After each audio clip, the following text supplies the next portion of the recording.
I'm Carl Turner reporting for Pixels and Pills, and I'm lucky enough to have with me a man who needs no introduction, Howard Dean. Thanks for agreeing to interview. Carl, thanks for having me.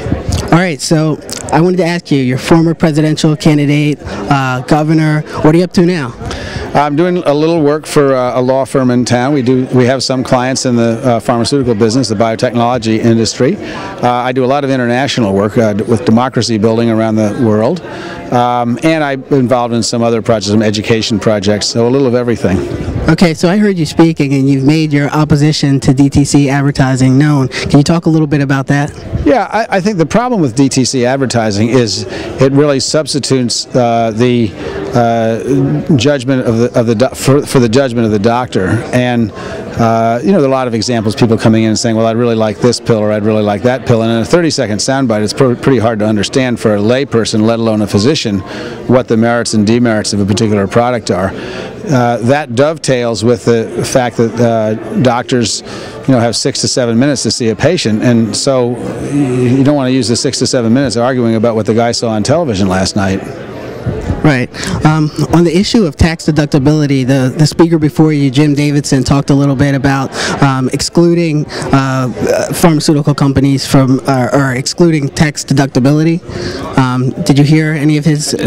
So he talked about the healthcare reform legislation and talked about actually the feature in the reform that was pushed forward several times to really keep pharmaceutical companies from paying taxes on advertising, and how moving forward they want to enact that legislation so that there will be no tax deductibility for pharmaceutical advertising. You know, I don't know what to think about that. I haven't thought about that. I have to do some thinking before I decide whether I thought that was a good idea or not. Okay. In terms of pharmaceutical advertisers, what do you feel like they should be focusing on going forward? I mean, this is I think if you're going to educate people about the drugs you make, that's great, but why not do it on the net? Even full-page ads in some magazine really don't do what it needs to get done. If you really want to educate consumers about what different products do, I think that's fair. But you can't do that in a 30-second ad, and you can't do it in a one-page ad.